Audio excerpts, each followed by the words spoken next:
आप जुड़े हुए हैं जीएम एजुकेशन में। चर्चा का विषय है कि TRE-1 सप्लीमेंट्री रिजल्ट का आया हाई कोर्ट से आदेश। ऐसे अभ्यर्थी जो सप्लीमेंट्री रिजल्ट की मांग कर रहे थे और जो रीट याचिका भी दायर किए हुए हैं न्यायालय में, उनको जगी है आस। चर्चा करता हूं विस्तार से।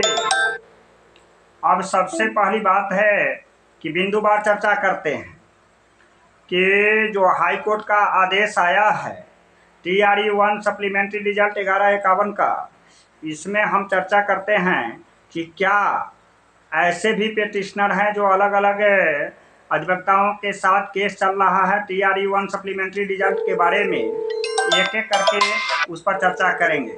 साथियों, इसमें जो फैसला आया है, इसमें जो पेटिशनर है वो भी या नहीं पेटिशनर है वो भी, सभी को मिलेगा मौका। चूँकि जो बात सामने आ रही है, विभिन्न कानूनविदों से जो जानकारी हम प्राप्त कर रहे हैं, यह शेयर कर रहा हूं आपके साथ कि क्या इसके आगे निर्णय होगा। सबसे बड़ी बात संख्या है कि अपने आदेश में माननीय उच्च न्यायालय से जो आदेश आया है, सब बात को क्लियर किए हुआ है। इसमें एलिजिबिलिटी के कारण, फर्जीवाड़ा के कारण जितनी भी TRE-1 की सीटें खाली हुई है, यह सभी संख्या को उसमें इंक्लूड करना है। अब कुछ लोगों की चर्चा, यह प्रश्न आता है कि क्या 4700 पर रिजल्ट निकलेगा। इसकी संख्या टोटल पहले पूरे जिले भाई 38 जिला है, इसमें जो काउंट होगी तब पता चलेगा कि TRE-1 के सप्लीमेंट्री रिजल्ट की संख्या कितनी है, जिसके कारण मल्टीपल वैकेंसी हो या कि एलिजिबिलिटी के कारण हो, जिसमें टोटल सीट की संख्या के आधार पर बता सकते हैं कि कितना तक जाएगा कट ऑफ क्वालिफाइंग मार्क। अब सवाल होता है कि पिटिशनर बंधु में भी अलग अलग रेंज के पिटिशनर हैं। एक जो अभी जो चला था उसमें तो सिमिलर मेधा अंक था, डेट ऑफ बर्थ से लोग छटे थे, लेकिन बाकी जो केस किए हुए हैं इसमें पास तो हैं, क्वालिफाइंग हैं, लेकिन कट ऑफ से बीच के अभ्यर्थी हैं। तो उनको यह बातें आती है या कमेंट से भी कहते हैं कि सर हमारा होगा या नहीं। इसमें यह सारी की सारी ताकत या बातें इस बात पर निर्भर करता है कि संख्या कितनी आयोग निकालती है शिक्षा विभाग, और इस पर जिस तरह से नियमावली में वर्णित है उसी नियमावली के आधार पर मार्क्स बेसिस पर डिसेंडिंग ऑर्डर में होगी बहाली। अब यह बहाली कब होगी, चूँकि हाईकोर्ट का आदेश है, चूँकि अभी आयोग या शिक्षा विभाग इस पर अपना स्टेटमेंट या रिटेन में कुछ नहीं दिया है। बात को आगे बढ़ाते हैं कि जब नहीं दिया है तो आगे कैसे काम होगा। तो यह जब आयोग और शिक्षा विभाग जब मंतव्य देगी तब तो क्लियर पता चलेगा। लेकिन कानून सलाहकार यह कहते हैं, जानकार यह कहते हैं कि सीटें जो आएगी उसमें यह सारा बात निर्भर करता है कि 38 जिला से संख्या मंगाएगी और उसके बाद टोटल जोड़ करके जो संख्या होगी उसके बाद। अब इसमें यह देखना है कि क्या NIOS के भी अभ्यर्थी पेटिशनर हैं, चूँकि TRE-1 में उनको मौका मिला था, और इसमें जो कुछ ऐसे अभ्यर्थी जो TRE-1 में अभ्यर्थी थे लेकिन सप्लीमेंट्री का वार जोड़ रहे थे, लेकिन TRE-2 के बहाली में वो कहीं नौकरी कर रहे हैं, तो अब डाउनफॉल में कितना नंबर तक जाएगा, यह बात तो संख्या पर निर्भर करती है कि क्या होगा। लेकिन इतना तय बात है कि सप्लीमेंट्री रिजल्ट आयोग को, शिक्षा विभाग को निकालना पड़ेगा। संख्या कितनी है यह बात 4700 जो पहले था जिसमें बहाली हुई है उससे तो ज़्यादा आएगा।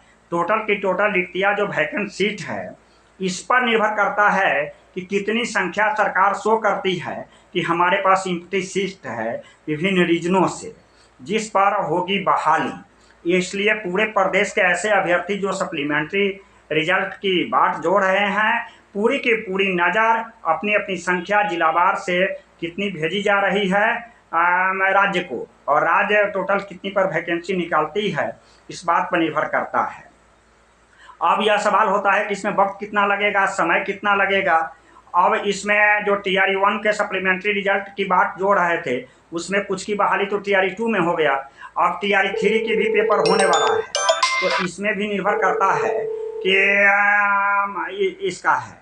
लेकिन हमारा जो अपना जो हम पढ़े हैं ऑर्डर या समझ में आया है वह मैं शेयर कर रहा हूँ कि अगर डिसेंडिंग ऑर्डर में आएगा तो वैसी स्थिति में जो आपका जो डिसेंडिंग ऑर्डर में आएगा तो जितना भी संख्या है सभी को होगा जो पेटिशनर हैं या नहीं पेटिशनर हैं। लेकिन जो पेटिशनर बने हैं उनका तो नौकरी सुरक्षित है, उनका एक अधिकार है।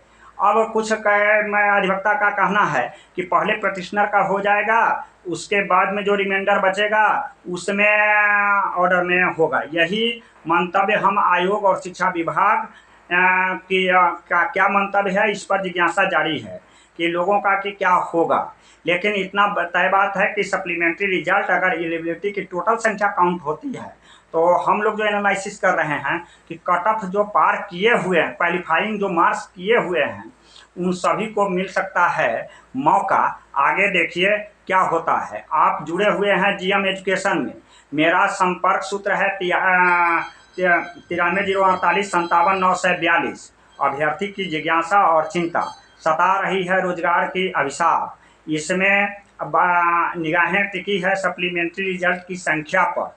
देखना है कि बहाली कब होगी, लेकिन इसमें वक्त लगेगा। हमें जो आशा है कि TRE 3 बहाली प्रक्रिया संपन्न होने तक लग जाएगा। TRE सप्लीमेंट्री TRE 1 के सप्लीमेंट्री रिजल्ट कह सकते हैं कि हम लेकिन सारा की सारा पेटिशनर्स हो या अन्य हो, ऐसे भी अभ्यर्थी जो पेटिशनर नहीं बने हैं, क्या इनकी नौकरी मिलेगी?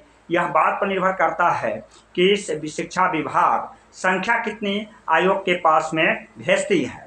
चूँकि परीक्षा दे चुका है, आयोग के पास में मेरिट लिस्ट है, मेरिट लिस्ट के आधार पर ही डिसेंडिंग ऑर्डर में बनेगा लिस्ट और उसमें जो अभ्यर्थी आएंगे बन सकते हैं शिक्षक। लेकिन कट ऑफ कितना जाएगा इसमें निर्भर करता है कि इसमें जो हमारे पास जो पीछे का जो लिस्ट है TRE 1 से, उसमें से बहुत सारे अभ्यर्थी TRE 2 में ज्वाइन कर दिए हैं। अगर TRE 3 के बाद में सप्लीमेंट्री रिजल्ट का रीसप्लीमेंट्री रिजल्ट का मेरा लिस्ट बनता है तो बहुत सभी के सभी पेटिशनर्स बन जाएंगे शिक्षक। अगर TRE 3 से पहले बनेगा ऐसी संभावना देखिए कम है, लेकिन टाइम बाउंडिंग है, चूँकि न्यायालय का आदेश है, इस पर समय तो नहीं लेनी चाहिए आयोग और शिक्षा विभाग को। लेकिन प्रक्रिया है, चूँकि मेरिट परीक्षाएं हो चुकी है, मेरिट लिस्ट उसके पास में है। तो यह बात तो आयोग और शिक्षा विभाग के एक्टिविटी पर निर्भर करता है कि कितना क्विक एक्शन में लेता है। आने वाले सप्ताह में इस बात का स्पष्ट हो जाएगा। पहली निगाहें संख्या पर और कब करती है इसकी बहाली। जुड़े हुए हैं जीएम एजुकेशन में। धन्यवाद।